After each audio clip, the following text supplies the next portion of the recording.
All right, let's talk digital audio.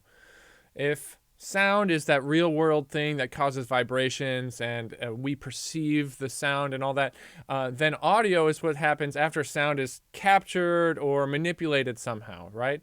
So the electronic version of sound.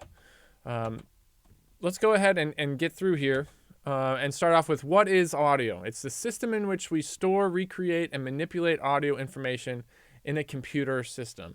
All right, so we're taking those real world sounds and we're doing something with it. We're amplifying it, or we're recording it, or manipulating it somehow to improve it or to distort it somehow, right? So audio is what we have the flexibility to manipulate so much more than the real world sound. All right, and digital audio is created through a process called sampling. Here's a visual representation of what sampling is. So the number of samples per second taken from a continuous signal to make a digital recreation. So you can see on the left-hand side of that image what a low sample rate looks like. So imagine that samples are like still images.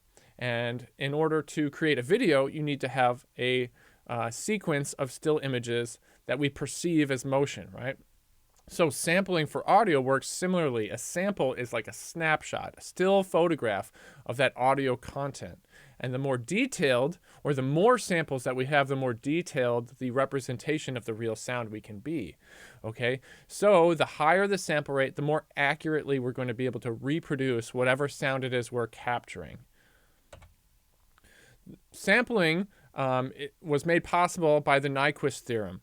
Okay, so this is a very technical theory that says if a system uniformly samples an analog signal at a rate that exceeds the signal's highest frequency by at least a factor of 2, the original analog signal can be perfectly recovered from the discrete values produced by sampling.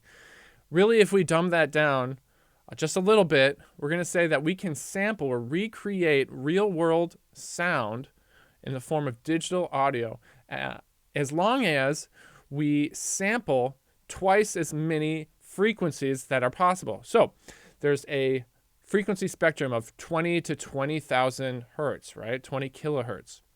So as long as we're sampling at twice that maximum number, twice 20,000, so as long as we're sampling at least 40,000 samples per second, then human ears can't perceive any difference between the recreation, the digital recreation, than the real world sound. Okay, so that's important. Now, consumer grade audio is actually 44.1 kilohertz. So there's a little bit of added padding there to make sure that the human ears can't hear the difference.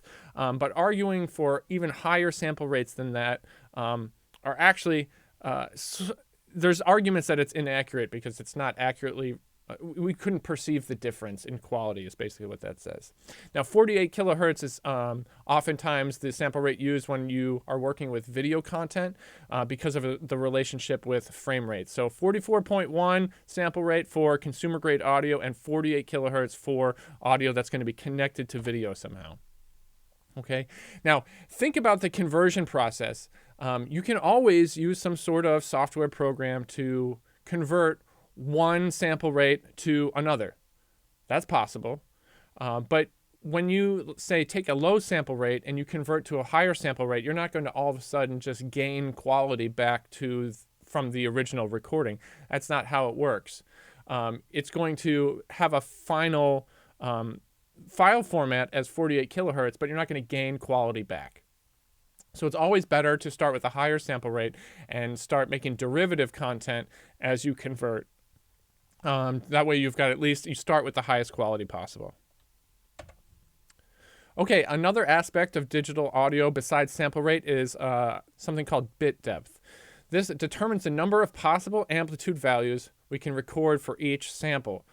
So with every sample that we take, this is saying, well, how detailed can we be with loudness? So it directly affects dynamic range. The number of bits that you have in your recorded audio determines how much control you have over dynamic range. So here in the image, you see this color palette with many different variations of similar colors, right? So imagine if we only were to use primary colors, right? You have a much more limited palette to create with.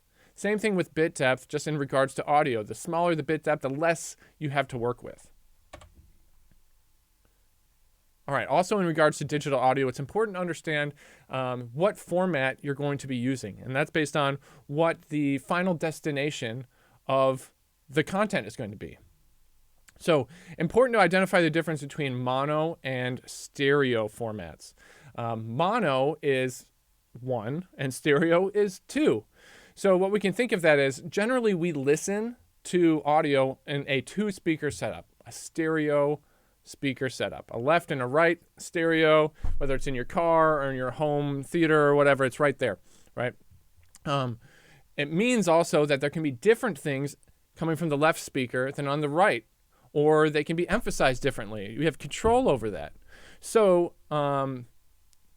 it's much different than a mono signal, which is just coming from one place, all right? So things that are recorded in mono, even if they're listened back in a stereo audio system, you're going to get the same intensity level out of both speakers. So actually, it's going to sound like that mono audio signal is coming right from the middle in a phantom speaker that doesn't really exist.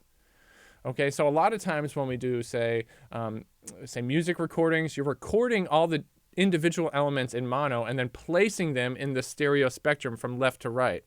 Similarly, if you're doing like a voiceover work that might have music as a background, the voice is going to be recorded in mono and come right down the middle, or at least perceived to be, and then the music supporting it will be on the left and the right, sort of supporting it.